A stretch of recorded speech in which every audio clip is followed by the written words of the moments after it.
मंत्री चंपई सोरेन ने की स्वर्णरेखा बहुउद्देशीय परियोजना पर बैठक, कहा काम पूरा होने पर 3700 हेक्टेयर खेतों की होगी सिंचाई। दिल्ली से आई 5 सदस्यीय विजिलेंस की टीम ने धनबाद रेलवे स्टेशन पर की छापेमारी, घोटाले की शिकायत पर की जांच।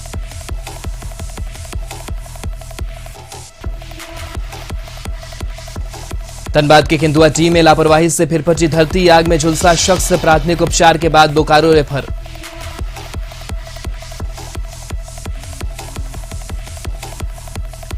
जमशेदपुर जेल में बंद हरपाल सिंह थापर का संदिग्ध स्थिति में मौत, परिजनों ने प्रशासन पर लगाया हत्या का आरोप।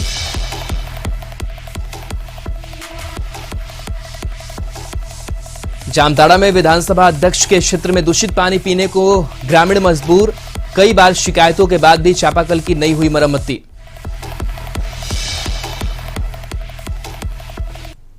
नमस्कार, हमारे झारखंड में आपका स्वागत है। मैं राहुल ओझा आपके साथ। सरायकेला पहुंचे झारखंड सरकार के मंत्री चंपई सोरेन ने बहुउद्देशीय परिसर को लेकर के कई बातें कही, साथ ही स्वर्णरेखा बहुउद्देशीय परियोजना को लेकर अधिकारियों के साथ बैठक की। बैठक में परियोजना के अधीक्षण अभियंता संजीव रंजन, कार्यपालक अभियंता अरविंद कुमार, एसडीओ और जेई के साथ विस्थापित और प्रभावित लोग मौजूद रहे।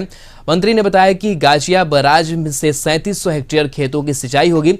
इसके लिए 134 करोड़ का डीपीआर बनाया गया है। अभी टेंडर निकलना बाकी है। जो संवेदक या टेंडर लेगा वह व्यवस्था तैयार करने के साथ 5 सालों तक पानी भी देगा।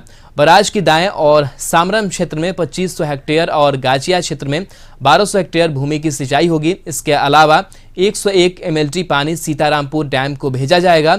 सभी जगह भूमिगत पाइपलाइन से पानी जाएगा।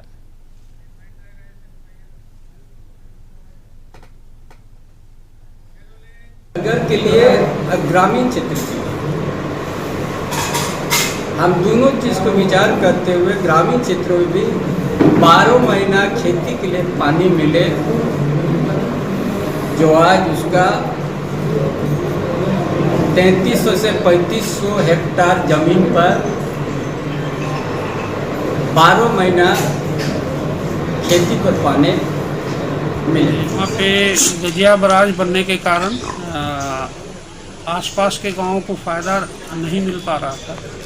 उसको ध्यान में रखते हुए एक स्कीम बनाया गया है, जिससे कि ग्रामीण क्षेत्र में 3700 हेक्टेयर में बाईं और दाईं तरफ दोनों तरफ पानी का पटवन किया जा सके, जो कि हम लोग अंडरग्राउंड पाइपलाइन से इसका पटवन करेंगे। धनबाद रेलवे स्टेशन पर विजिलेंस की छापेमारी की गई। घोटाले की शिकायत पर छापेमारी हुई। दिल्ली से आई 5 सदस्यीय टीम जांच कर रही है। धनबाद रेलवे स्टेशन पर पहले भी बुकिंग कार्यालय और पार्सल कार्यालय में कई बार छापेमारी हो चुकी है। तो ये तस्वीर आपको दिखा रहे हैं, जहां 5 सदस्यीय दिल्ली से आई हुई टीम है। धनबाद स्टेशन पर छापेमारी की गई। इससे पहले भी घोटाले जांच को लेकर के छापेमारी की जाती रही है और घोटाले की शिकायत पर विजिलेंस टीम ने छापेमारी की है। धनबाद रेलवे स्टेशन की बात करें तो पहले भी बुकिंग कार्यालय और पार्सल कार्यालय में कई बार छापेमारी की जा चुकी है।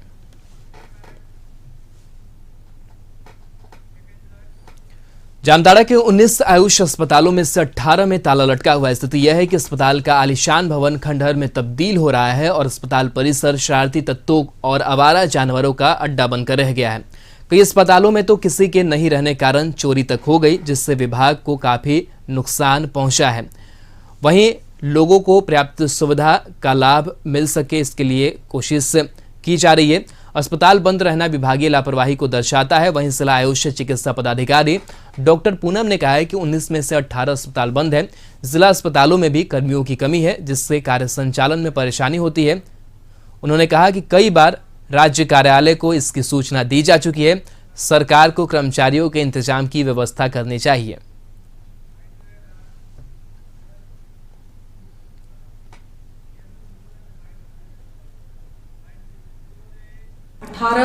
राजकीय औषधालय हैं और एक जिला अस्पताल, कुल 19 औषधालय हैं, जिसमें मानव बल बिल्कुल शून्य हो चुका है। जितने भी राजकीय औषधालय हैं उसमें मात्र राजकीय आयुर्वेदिक औषधालय चैनपुर में एक चिकित्सक कार्यरत हैं। बाकी 17 औषधालय बिल्कुल बंद पड़ा हुआ है। 4th ग्रेड का एक कर्मचारी तक नहीं है जो कि कम से कम उसकी देख रेख कर सके। जिला और दुर्भाग्यपूर्ण तरीके से 19 में 18 बंद हैं।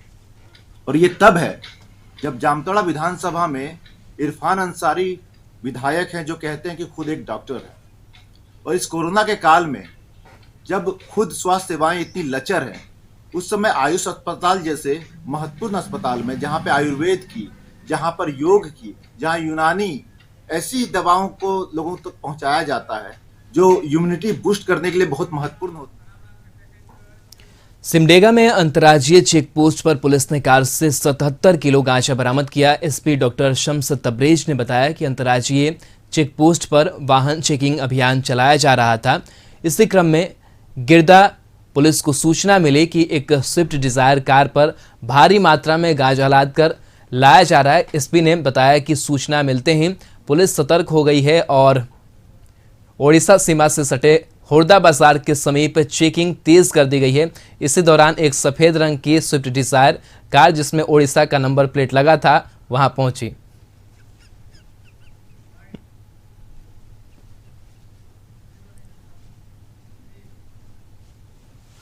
अंतर्राज्यीय स्तर पर की जा रही अवैध गांजा की तस्करी का गिरदा ओपी पुलिस टीम ने भंडाफोड़ करते हुए एक बार फिर अंतर्राष्ट्रीय बाजारों में अनुमानित मूल्य करीब 38 लाख रुपए के 77 किलो गांजा को स्विफ्ट डिजायर कार के साथ जब्त कर लिया। आपको बताएं कि पुलिस मुख्यालय के निर्देशन में अंतर्राज्यीय चेक पोस्ट पर जिला स्तरीय वाहन चेकिंग चल रहा था। सघन चेकिंग हमारे गिरदा ओपी के पुलिस पदाधिकारी लगे थे उसमें। इसी बीच इनको पता चला कि एक स्विफ्ट डिजायर कार से भारी मात्रा में गांजा आने वाला है। जमशेदपुर जेल में बंद हरपाल सिंह थापर का संदिग्ध स्थिति में मौत हो जाने के बाद परिजनों ने जेल प्रशासन पर घटना की जानकारी नहीं देने का आरोप लगाया है। परिजनों ने कहा है कि पहले से उनका तबीयत ठीक था, ऐसे में अचानक से मौत हो जाने की सूचना संदिग्ध है। Harpal Singh mother Teresa welfare trust के संचालक थे जो बच्ची के साथ अश्लील हरकत के मामले में जेल में बंद थे। उधर इस मामले को लेकर सिख समाज के लोग कुलबंद हो चुके हैं। सिख समाज के लोगों ने पूरे मामले की जांच की मांग की है और जेल प्रशासन पर हत्या का भी आरोप लगाया है। प्रशासन बताया भी नहीं हम लोग को कि गुजर गए हैं। इनका वकील सुबह फ़ोन किए थे 7:30 बजे कि चल जाइए हॉस्पिटल MGM, वहाँ रात को उनको लाया गया है और गुजर गया है। अच्छा। इनका कभी भी कोई तबीयत खराब नहीं था। अच्छा। स्वस्थ थे एकदम। अच्छा। तो प्रशासन के लोग नहीं बताया आपको? नहीं, प्रशासन का अभी तक कोई आदमी नहीं बताया, अभी तक कोई नहीं आया। अच्छा। तो आप लोग क्या चाहते हैं? इनका पूरा जाँच होना चाहिए, कैसे क्या हुआ है। अगर तबीयत खराब था तो घर वालों को बताना तो चाहिए पहले से कि। बोकारो स्टील प्लांट के मुख्य प्रशासनिक गेट के सामने बोकारो विस्थापित अप्रेंटिस संघ का धरना बारिश में भी जारी रहा। मूसलाधार बारिश में भी अप्रेंटिस प्रशिक्षु अपनी मांगों को लेकर डटे रहे। विस्थापित अप्रेंटिस प्रशिक्षु ने बताया कि जब तक बोकारो स्टील प्रबंधन उनकी जायज मांगों को पूरा नहीं करता तब तक यह आंदोलन जारी रहेगा। पिछले 10 सालों में ऐसा पहली बार हुआ कि बोकारो स्टील प्लांट का मुख्य प्रशासनिक गेट ATM बिल्डिंग लगातार 6 दिनों से बंद है और विस्थापित टेंट लगाकर बैठे हैं। विस्थापितों ने कई बार प्रबंधन को अल्टीमेटम दिया लेकिन प्रबंधन ने नीति में बदलाव नहीं किया। अहम बात है कि कोरोना काल में लॉकडाउन, सड़कों पर निकलने पर पाबंदी और इन तमाम चीजों के बीच लगातार धरना प्रदर्शन जारी है। राज्य सरकार के गाइडलाइन को भी आंदोलनकारी ठेंगा दिखाते नजर आ रहे हैं।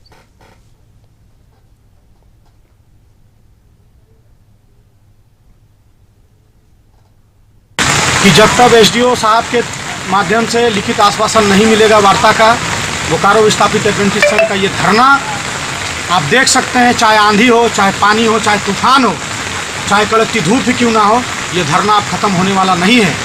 मैं आपके चैनल के माध्यम से बोकारो स्टील प्रबंधन से और बोकारो जिला प्रशासन से यही निवेदन करता हूँ कि आप जल्द से जल्द बोकारो विस्थापित अप्रेंटिस संघ की मांगों को पूरा करें। धनबाद जिला के सभी OP और 55 थाना के मुंशी को लाइन क्लोज कर दिया गया है। अब इन्हें 24 घंटे के अंदर पुलिस लाइन में तत्काल योगदान देने का आदेश वरीय पुलिस अधीक्षक संजीव कुमार ने दे दिया है। आदेश में कहा गया है कि सभी साक्षर पुलिसकर्मी तत्काल पुलिस लाइन में जाएं।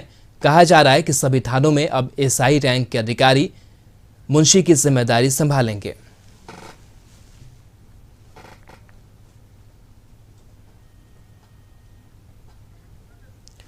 तो धनबाद की ये तस्वीर। और आपको बता दें कि सभी थानों में अब एसआई मुंशी की जिम्मेदारी संभालेंगे। 55 थाना के मुंशी को लाइन क्लोज किया गया है। अब बताया गया है कि 24 घंटे के अंदर पुलिस लाइन में इन्हें तत्काल योगदान ये लोग दे, इसका आदेश जारी किया गया है। वरीय पुलिस अधीक्षक हैं संजीव कुमार, उन्होंने आदेश दिया है। इस आदेश में कहा गया है कि सभी साक्षर पुलिस कर्मी तत्काल पुलिस लाइन में जाएं। कहा जा रहा है कि सभी थानों में अब एसआई रैंक के अधिकारी मुंशी की जिम्मेदारी संभालेंगे।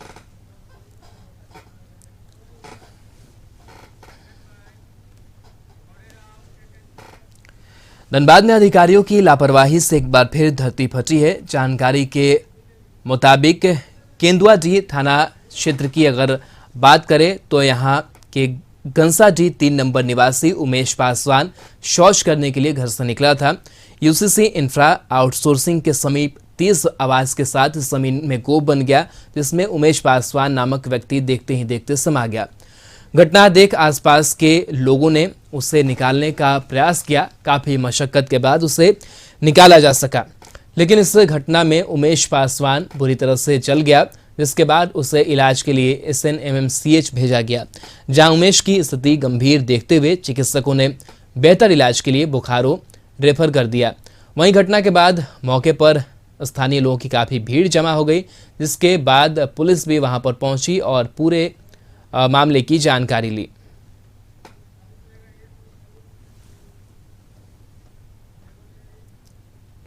हम लोग पीछे जा रहे थे तो देखिए गड्ढा में गिर गया तो धूल उड़ा बहुत है, भी तो उससे देखे तो हाथ नजर आया हल्का सा। फिर हम गए कला नहीं, हम लोग पीछे जा रहे थे तो देखिए गड्ढा में गिर गया तो धूल उड़ा बहुत है, भी तो उससे देखे तो हाथ नजर आया हल्का सा। फिर हम गए कला निकाल ले, हमसे नहीं निकला। फिर सूरजा ले गए उसको से बोले, वो घींचा, उससे भी नहीं घींचा। फिर मिल के दोनों निकाले। फिर तकनीक सीधा खड़ा थे और गाड़ी में बैठा, तकनीक बेहोश हो गया। पूरा उजल गया था क्या? पूरा शरीर। रांची के बिरसा मुंडा बस स्टैंड में चालक कल्याण संघ की बैठक हुई, जिसमें सभी बसों के चालक और उपचालक शामिल हुए। संघ ने राज्य सरकार से मांग की है कि अब दूसरे राज्यों से बसों के संचालन की अनुमति दी जाए। संघ ने कहा कि कई महीनों से बसों का परिचालन बंद है, जिससे अब भूखमरी की स्थिति पैदा हो गई है। तो आपको बता दें कि बसों का परिचालन काफी समय से कोरोना काल में बंद रहा। उसके बाद से 50% सवारियों की संख्या कर दी गई और इन तमाम चीजों को लेकर के चालक कल्याण संघ की बैठक हुई, जिसमें सभी बसों के चालक और उपचालक शामिल हुए। संघ ने राज्य सरकार से मांग की है कि अब दूसरे राज्यों से बसों के संचालन की अनुमति दी जाए। संघ ने कहा है कि कई महीनों से बसों का परिचालन बंद है, जिससे अब भूखमरी की स्थिति पैदा हो गई है और सरकार को इस पर सोचने की जरूरत है। जुड़े हुए हैं ये जितने हम लोग चालक उपचालक हैं, हॉकर हैं, बुकर हैं, स्टेशन का नाइट सर्विस के एजेंट हैं, सभी आदमी इसमें शामिल हैं। मांग क्या है? मुख्य मांग हमारी यही है, या तो हमारी बस को परिचालन चालू करें अंतर्राज्य, और नहीं यदि चालू करेंगे तो हमारे गुजारा भत्ता के लिए हमारे बस जितने बस कर्मचारी हैं, चालक हो, उपचालक हो, एजेंट हो, हॉकर है, बुकर है, सभी की मांगे पूरा करें। लोहरदगा वन विभाग की टीम ने गुप्त सूचना के आधार पर सेना थाना क्षेत्र के सीटीओ के पास से पिकअप वैन को पकड़ा, जिसमें लकड़ी का बोटा लदा हुआ था। बताया जा रहा है कि पिकअप वैन में लदे लकड़ी की कीमत करीब 1 लाख रुपए से ऊपर है। लोहरदगा की ये तस्वीर, जहां पर लकड़ी के बोटे को बरामद किया गया है। काफी कीमती बोटे की बरामदगी हुई है। पिकअप वैन से पकड़ा गया, जिसमें लकड़ी का बोटा लदा हुआ था। बताया जा रहा है कि पिकअप वैन में लदे लकड़ी की कीमत करीब 1 लाख रुपए से ऊपर है।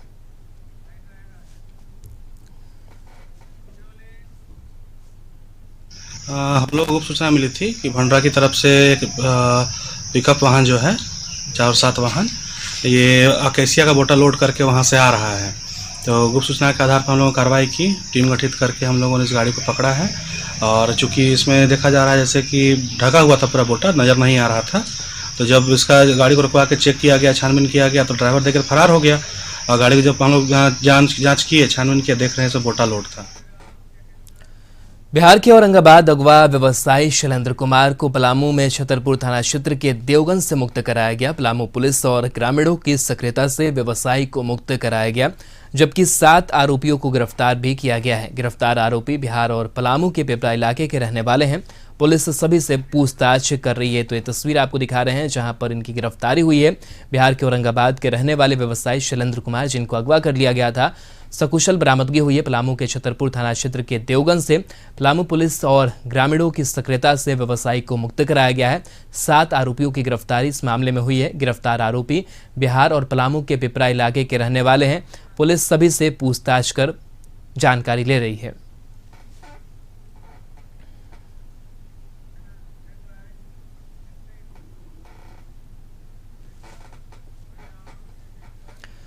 रांची के वार्ड 5 स्थित बूटी जलागार के समीप पेयजल और स्वच्छता विभाग की ओर से चारदीवारी का निर्माण कराया जा रहा है, जिससे स्थानीय लोगों को आवागमन में परेशानी हो रही है। स्थानीय लोगों की शिकायत पर मेयर डॉक्टर आशा लकड़ा मौके पर पहुंची, जिसमें लोगों ने बताया कि इस मार्ग के बंद हो जाने से लगभग 35,000 की आबादी का आवागमन प्रभावित होगा। मेयर ने पेयजल एवं स्वच्छता विभाग के अधिकारियों से कहा है कि समाज को तोड़ना नहीं, जोड़ना चाहिए। जब तक इस मामले को लेकर क्लियरेंस नहीं हो जाएगा, तब तक पेयजल एवं स्वच्छता विभाग की ओर से चारदीवारी निर्माण के कार्य पर रोक लगाई जाए। इसके बाद मेयर डॉक्टर आशा लकड़ा ने वार्ड 30 में निर्माणाधीन नाली का निरीक्षण किया। उन्हें शिकायत मिली थी कि नाली निर्माण कार्य में अनियमितता बरती जा रही है। निरीक्षण के दौरान उन्होंने नाली निर्माण कार्य की मॉनिटरिंग कर रहे कनीय अभियंता और ठेकेदार को फटकार भी लगाई। साथ ही मुख्य अभियंता से मोबाइल फोन पर बात कर उन्हें फील्ड विजिट करने का निर्देश दिया।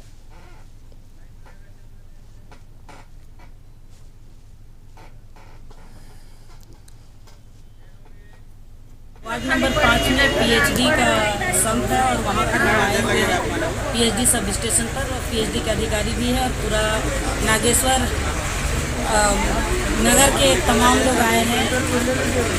और इस एरिया में लगभग 7 से 8 ऐसे बस्ती है जहाँ से लोग का आवागमन होता है।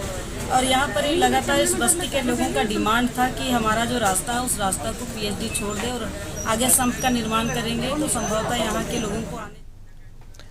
जमशेदपुर में जुलाई माह में मानसून एक बार फिर सक्रिय हो गया है। बंगाल की खाड़ी में हवा के दबाव के कारण झारखंड और आसपास के इलाकों में मूसलाधार बारिश हो रही है। उधर मूसलाधार बारिश से सबसे ज्यादा नुकसान बहरागोड़ा और घाटशिला में हुआ है।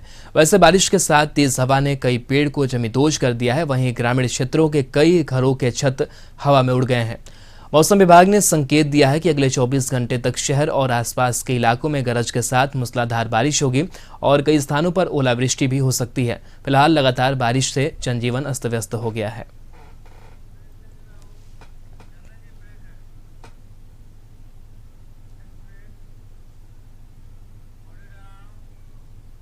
स्वागत है, बढ़ते आगे। लोहरदगा जिला को जल्द ही मेडिकल कॉलेज और सदर अस्पताल की सौगात मिलने वाली है। इसको लेकर विकास आयुक्त अरुण कुमार सिंह ने अपनी टीम के साथ स्थल चयन और सदर अस्पताल का निरीक्षण किया।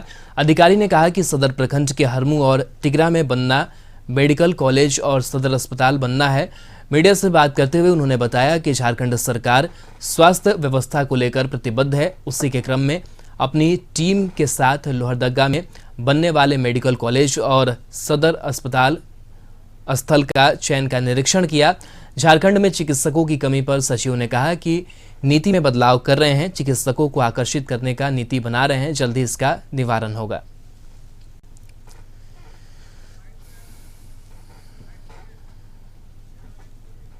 विषय ये है कि राज्य सरकार प्रतिबद्ध है राज्य के नागरिकों को बेहतर स्वास्थ्य सुविधा देने के लिए, और इस क्रम में ये आवश्यक है कि हमारे जो स्वास्थ्य की संरचनाएं हैं, आधारभूत सुविधाएं हैं, नागरिकों को बेहतर। लोहरदगा में अब तक सदर अस्पताल नहीं है। यहाँ के थी और जो माननीय मंत्री रामेश्वर राव जी, उन्होंने भी मुझे बताया इस बारे में। तो आज मुझे मौका मिला तो मैं अपनी पूरी टीम के साथ आया हूँ ताकि यहाँ पे हम लोग असेस कर सकें जमीन को देख करके, ताकि जल्द से जल्दी यहाँ पे सदर अस्पताल का निर्माण कार्य आरंभ किया जा सके, ताकि यहाँ के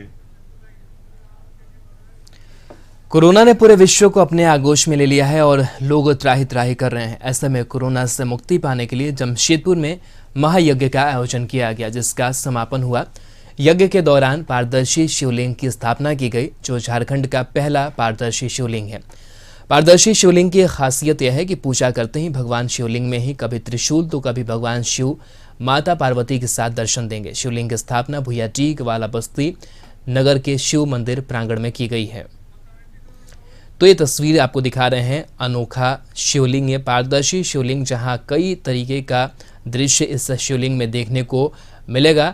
कोरोना से मुक्ति पाने के लिए जमशेदपुर में यज्ञ का आयोजन किया गया, जिसका समापन हो चुका है। आपको बता दें कि इस मौके पर शिवलिंग की भी स्थापना की गई है। पारदर्शी शिवलिंग की स्थापना की गई है, जो झारखंड का पहला पारदर्शी शिवलिंग है। पारदर्शी शिवलिंग की खासियत यह है कि पूजा करते ही भगवान शिवलिंग में कभी त्रिशूल तो कभी भगवान शिव माता पार्वती के साथ दर्शन देंगे। शिवलिंग की स्थापना भुयाटीक वाला बस्ती नगर के शिव मंदिर प्रांगण में की गई है।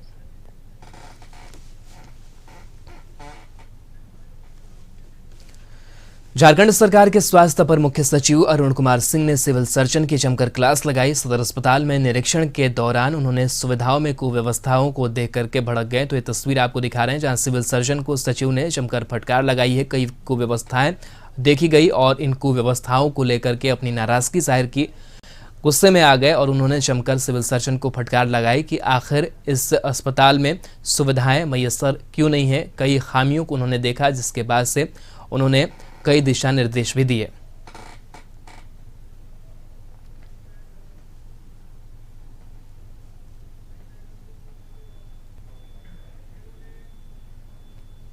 अस्पताल का तो मैंने पाया काफ़ी यहाँ पे कमियां हैं, जो मरीजों को फैसिलिटी मिलना चाहिए वो नहीं मिल रही है। उसके संबंध में निर्देश दिए गए हैं। बाकी सब हम लोग डिटेल में जब इसका जांच करवाएंगे तो और इन्फॉर्मेशन मिलेगी, तब उसके बाद फिर समुचित कार्रवाई की जाएगी।